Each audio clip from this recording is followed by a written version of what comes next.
Hi guys! Good morning and welcome back to my channel. So kung ngayon napapansin nyo, ang pest natin ay kahit may mga may mga konting dugo-dugo pa yan. Dahil nga nagpa-process tayo kahapon sa Essence Dermostatic Bacoor Branch. Ayan, thank you so much sa Essence Dermostatic Bacoor Branch. Dahil ayan, nagawa ng second session ng ating stem cell micro needling. So again, for today's video ay magluluto tayo na, alam niyo yun, kapag madaling araw, kapag ito yung kinrave mo, mahihirapan ka talagang kainin siya. So, ipapakita ko sa inyo kung paano nyo ma-achieve yung ganitong ulam at pagkain para kahit madaling araw, kaya nyo siyang kainin at hindi kayo mahirapan magganap. Okay? So, bumili na kami ng manok, chicken legs. Ayan, andito yung chicken legs. Nakainugasan ko na siya. Look, pakita ko na nga sa inyo. So, ayan na yung chicken legs. Ayan, pasabog.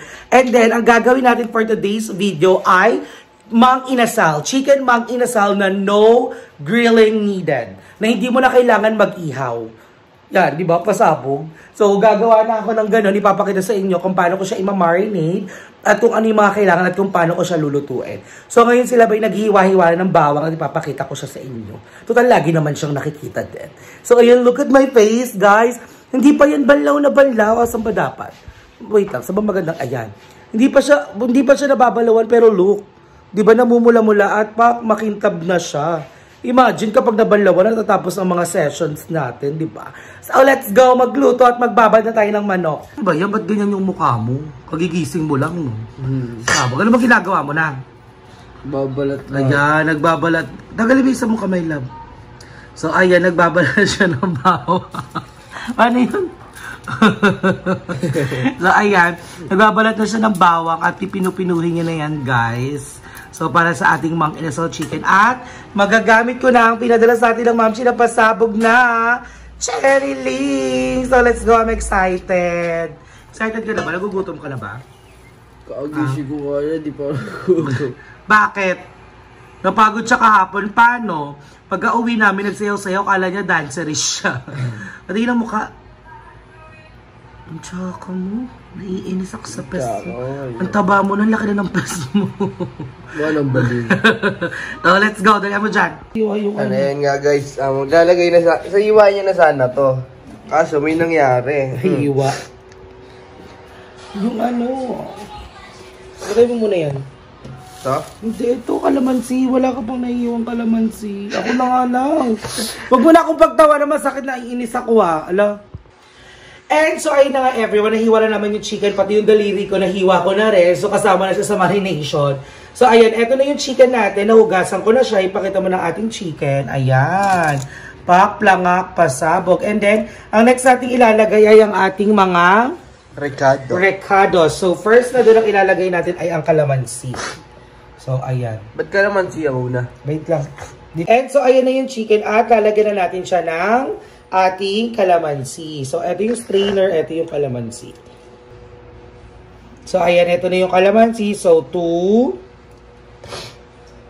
3, 4, 5, 6 of lime. 6 na pirasong kalamansi ang inilagay natin.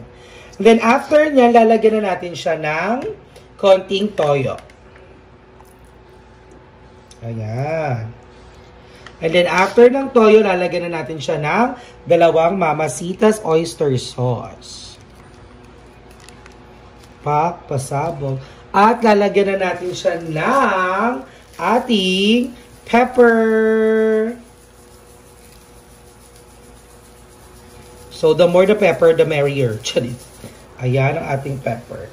At lalagyan na natin siya ng asukal. Ayan, okay na yan. And then after that, guys, i-mekos-mekos lang natin yan. Ayan. So, pagka mekos-mekos natin yan, guys, lalagyan natin siya ng Sprite. So, ayan, lalagyan natin siya ng Sprite. So, isang basong Sprite. Hindi natin uubusin yung isang mismo. Ayan. So, ayan, halo lang ulit. And then, ibababad natin siya for at least 30 to 1 hour. 30 minutes to 1 hour natin siyang ibababad. Then, after that, mag-start na tayong mag-cooking. Ayan. Perfect. So, ayan guys, babalikan ko kayo kapag niluluto na natin siya. Look, ang ganda ng itsura niya.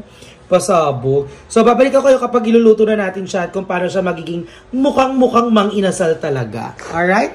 Let's go! Kain na later. Excited na ako, nagugutom na ako. Actually, nag-create talaga ako ng mang-inasal na. Kasi wala nang malapit na mang-inasal sa 13. So, kailangan mo na pumunta ng... Hindi ko alam kung sure kung may meron sa manggahan or sa pala-pala na talaga. So, tara. Magluto na tayo maya-maya. And so, ayun na everyone. At magsisimula na tayo magluto ng ating chicken inasal. So, ayun, nagpapainit na ako dyan ng kawali sa ating induction. So, ayan, lang ako pasabog. So, lalagyan na natin siya ng konting mantika. So, let's go. So, ang bilis nilang uminit. So, hihinaan lang natin yan. So, konti lang guys. Kasi magmamantika pa ang ating manok. So, kailangan sa mababang heat lang tayo. Feeling ko ano to, naka-facet yung ating kawali, kaya ganyan. So, ayan, bangok na sabog. So, kapag may ayan, umuusok-usok na siya agad. So, ilalagay na natin ang ating chicken inasal. Ayan, so nakikita nyo, ayan yung ating chicken inasal. So, hindi ko pala na video kanina, naglagay ako ng bawang. So, ngayon ilalagay na natin siya. Okay.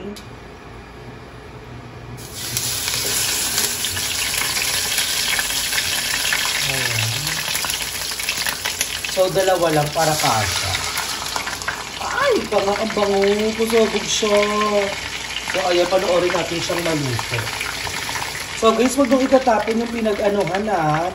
Yung pinagbabarang kasi isasama natin siya mamaya sa pagpapakulo. Okay? So, wait lang natin yun dyan. So, kailangan guys, low heat lang para hindi kagad masunog.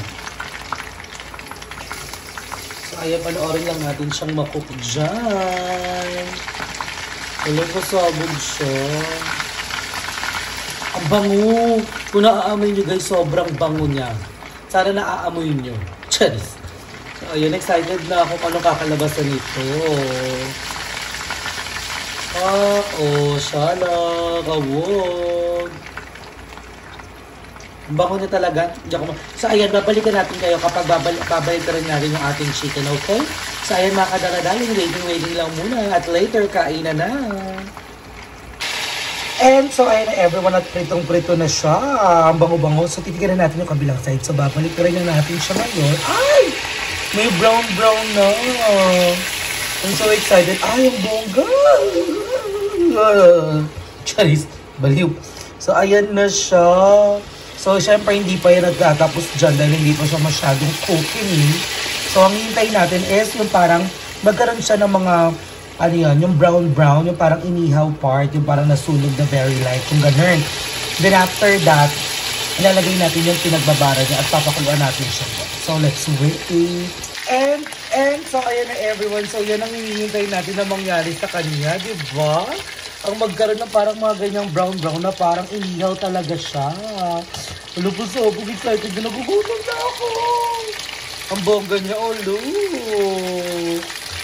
Boosh. And so, ayun na nga, niluluto-luto na natin. So, excited na ako kasi naaamoy ko na siya at sobrang bangon talaga. At look, nagpalit na ako dahil napuno na kagad yung unang nahiwa sa atin. Nahiwa tayo today.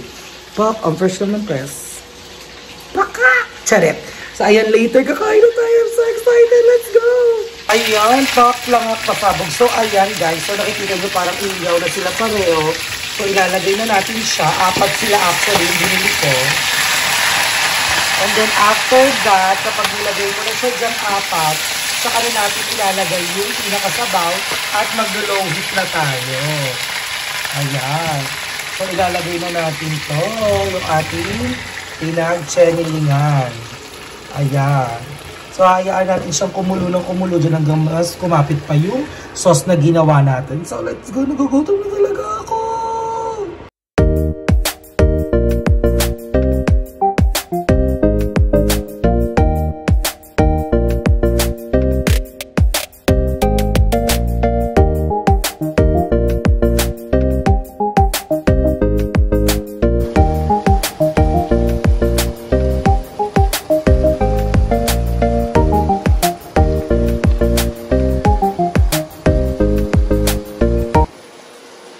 So, ayan na everyone. At luto na ang ating chicken inasal. Look at it, look at it, look at that. Sobrang pasabog. So, ayan, nagugutom na ako. So, hungry ko na to at magkakain na tayo. So, daras naman na ako sa taste test. Paklangak pasabog. So, ayan na ang ating chicken inasauch. At syempre, hindi mawawalang sobrang sarap na sausawan. Nas kalamansi, toyo at sile. So, let's go. Kainan na with love. And so, ayun na everyone. So, kainan na. I'm so excited. So, I'm gonna get you your food. No, this one is yours. Ayan na. So, ito na ang ating chicken inasauch. So, the moment of truth. So, let's taste this.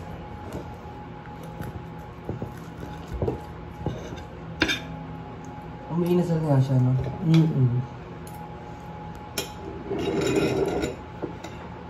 How is it, love? Urong ka dito, konti. Hindi ka nakikita. Yung sunod, kahit yung sunod siya, sarap.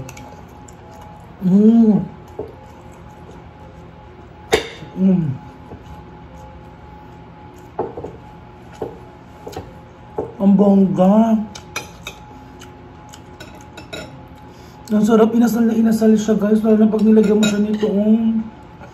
Yung toyo na may sili. Ang sarap. Ayan, thank you, Lord, for this blessing and this wonderful food. Cup?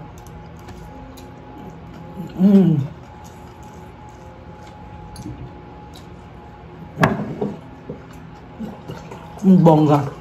Perfect na, guys. Sobrang dami yung makakain pag ganito yung ulam nyo.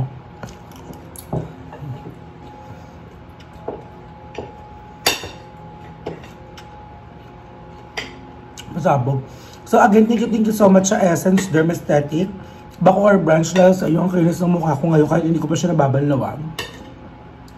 Kaya guys, pumuntahan nyo lang sa Bacoor. Malapit lang sila sa SM Bacoor. Ayan. Ang bongga, ang sarap.